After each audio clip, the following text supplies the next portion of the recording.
Hello everybody and welcome to Purgatory Ironworks. I of course am your host Trenton, and by viewer request today we're going to be looking at making your very own nail header.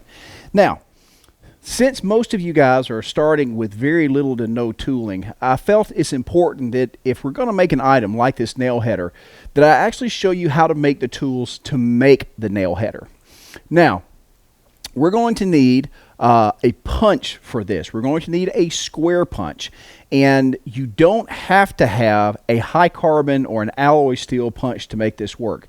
I've said it time and time again, you've got to remember that wrought iron was the material that they had. Wrought iron's softer than our modern mild steel, so it's not going to last very long. It's not going to work great, but you can make an appropriate punch for this work just using a piece of mild steel.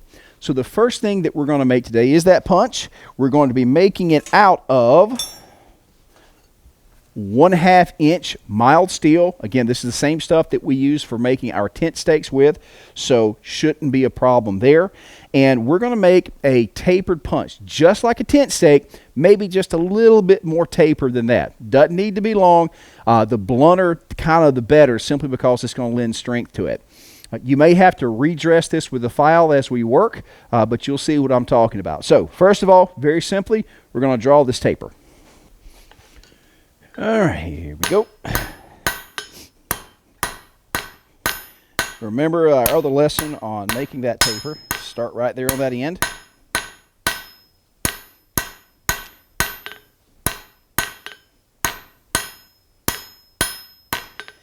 Now, if you're looking, there's a little bit of a rag on that edge. That's all right. We're going to take our file to this and we're going to tree that up and kind of grind that off, and that won't be a problem at all. But just like the taper on the tent stake, that is really all that you need right there. We're going to take the file to it, and I'm going to file that blunt. Again, you don't want any rag there. You want that to be as solid as possible.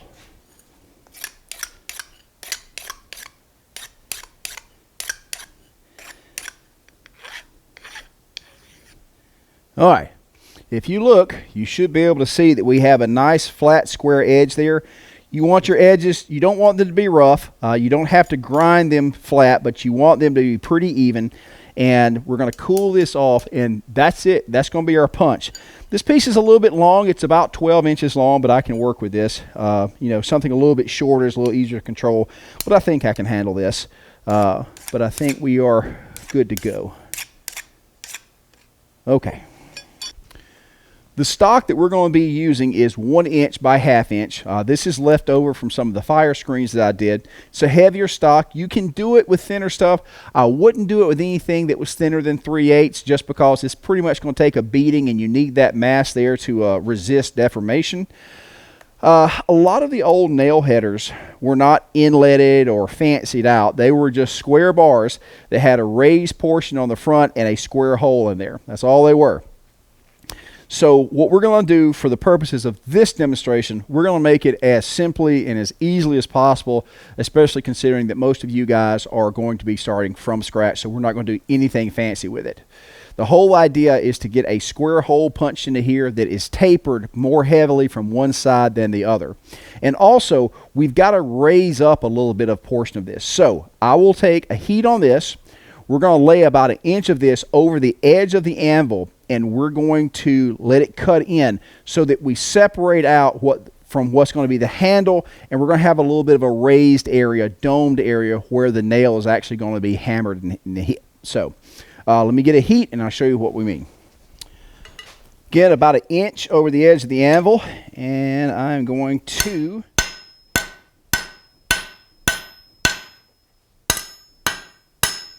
you can see how we're making that separation.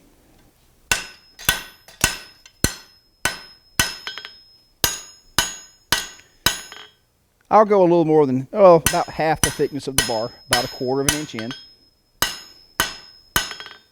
Now the reason for this is because as we're hammering this, if we're hammering the head of the nail, if we didn't have that divot there, the hammer is going to hit the bar instead of working on the head of the nail. So now that we've got that, I'm going to come around and I'm going to round this down Again, this gives us clearance to actually work on the head of the nail so that the hammerhead doesn't come into contact with the meat of the header. Just like that. Oop, get that back in there. So there we go. So now we need to punch this hole. We are not going to punch it from the top first. We're going to flip this over and we're going to punch all the way through on this back side. In fact, the only time we're going to come back here is just to clean up that hole.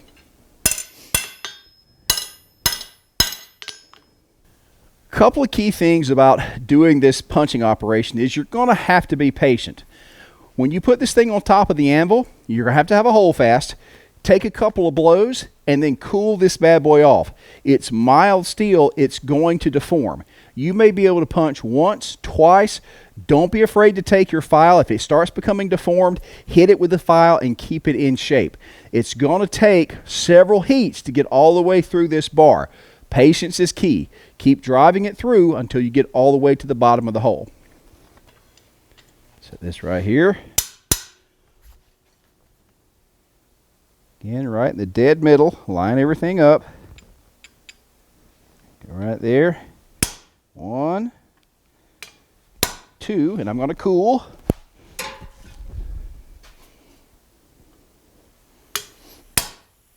Now, as you're punching, rotate your punch. If it's not perfectly square, this will help take some of that out of it. Okay, there we go. Keeping the punch cool. And you can already see it wanting to deform a little bit. That's why mild steel tools aren't great.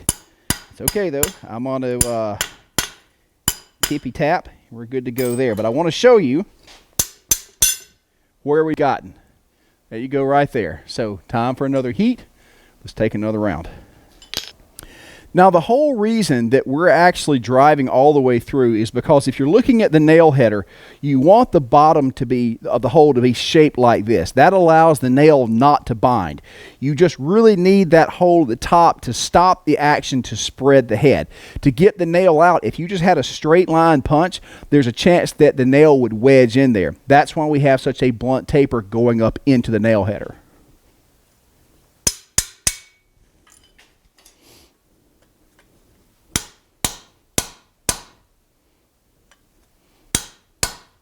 All right, I'm cooling.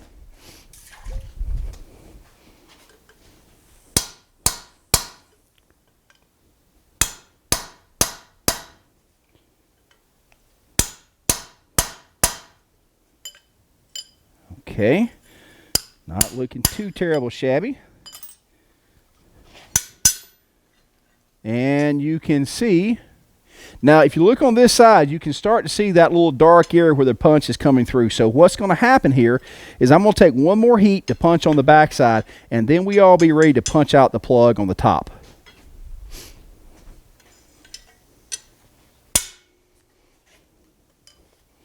Now I can see the bottom of the hole is already dark. So that means I am really close. See right there? You can actually see the square coming through. So I'm going to take another bump.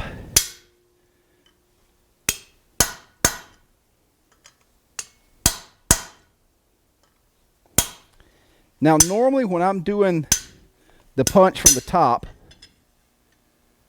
I do it at red heat or lower. Because again, it should be a thin piece.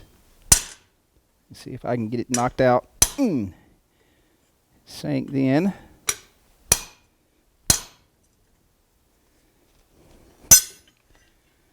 You can see that's on the top, that's on the back. I can see the plug being pushed out.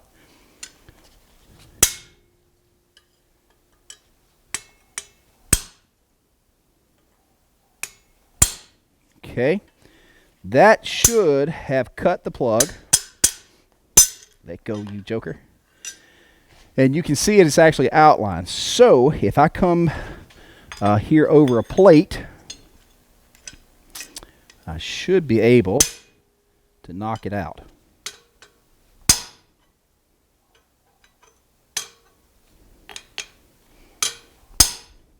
Oh. It looks like it is successful. Yes, indeed. There we go. So now I'll simply take a heat, actually cut this guy loose right here, and it looks like we got ourselves a nail header. So you can see we have that nice square at the top. We have a tapered backside that will allow the nail to actually release. Now the inside is still a little ragged from that cut, so it does not hurt to take another heat and come through with the punch on the backside again just to help clean that up. If you've got a small needle file, you can do that as well, but running the punch back through there just to clean up those sides and make sure there's no rag in there is a good option as well. So let's do that. We're going to do this one more again. You have to do this over the hole because you want to drive the punch all the way through, of course. Again, rotate that punch.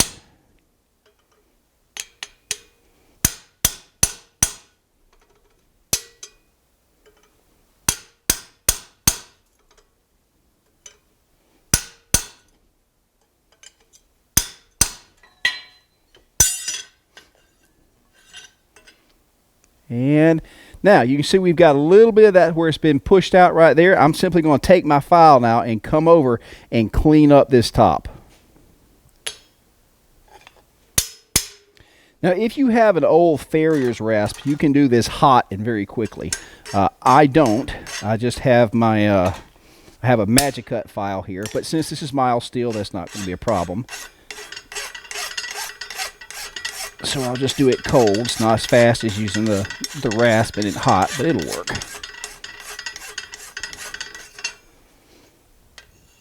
Easy there, buddy.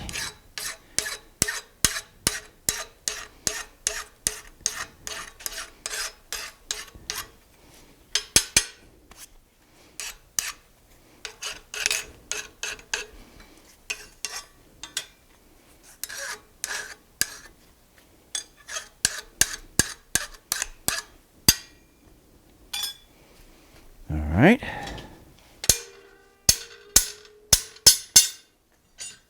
Yeah, if you guys can see, I've cleaned that up a little bit.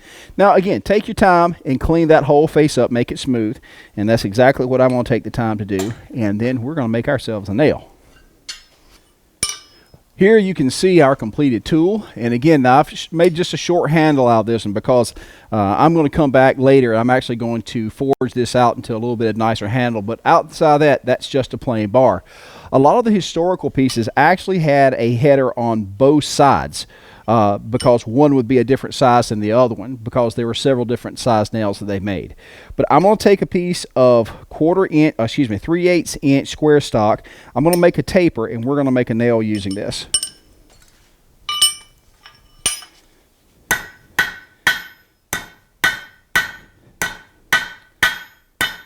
Make our first taper here.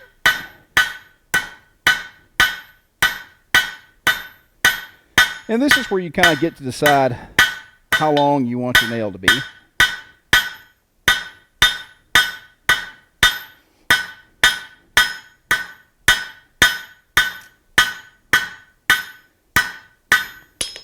One quick way you can check is you can actually gauge right there.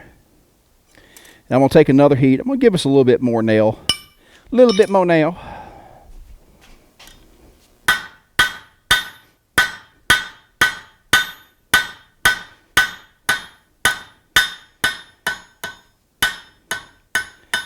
I think that's a little bit more suitable.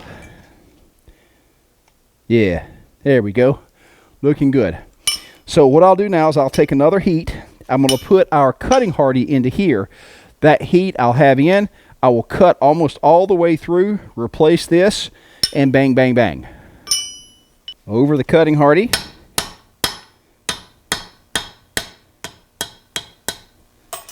Remove that. This locks into our nail header. I break it loose.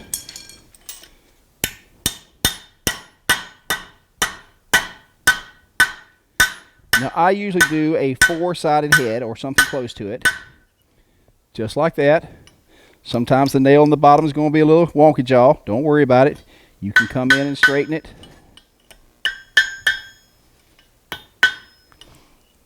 You can see there, and then should be able to simply we should be able to simply knock this out. Bastard. Simply remove the nail from the nail header. And there you guys go. Now again, that's not uncommon since this is a fresh one and I didn't use a file to clean that up. That's one of the reasons you want to get the burrs out of there, because it will grab. But through use, it will wear and it will smooth out. It's just the first go around. It's okay, girl. You did good. You did real good. You don't let them talk bad about you. So guys, there you go. Now, of course, depending on the size of hole that you punch in here, you can make several different size nails. One suggestion I would have, if you have a particular stock on hand, like 3/8 or something like that, make an appropriate size nail. Especially if you're doing a demonstration, or if you get good at these, you should be able to make a nail in one heat. Drawing the taper, making the cut, and making the head. One heat when you get good. But that's going to depend on making sure that you've got the right stock size for what you're doing. And now, with this particular nail, I actually had a centered head on this nail. That's not standard for a lot of the old ones. A lot of the old ones have a nail head that's offset because they use a technique on the anvil to actually do that. I did not do that here. I wanted to keep this as simple as possible, and we will revisit a couple of different techniques on how to make your nails on the anvil. But for now, there's a cool nail, and there's a cool heading tool. That's super simple. So all of this should be within the reach of anybody that has a forge, and super basic tools should be no problem. Just finding stock sizes of the appropriate size that you don't have to work yourself to death on is the only thing. Well, guys, there you go. As per your request, you have requested and I have delivered. I hope you guys enjoyed it. Oh, by the way, before I forget, there is a link in the description if you wish to make a donation to help out with these videos. You can become a Patreon, or you can visit TrentonTodd.com and buy a book. There's several ways you can support the work. If you have not noticed, we have been cranking these videos out left and right. And thank you all to my Patreons, especially you new guys that have come on here recently. Thank you, thank you, thank you. I hope you guys are enjoying the videos. But outside of that, everybody go on, have a fruitful day, go forth and sin no more. See you guys later.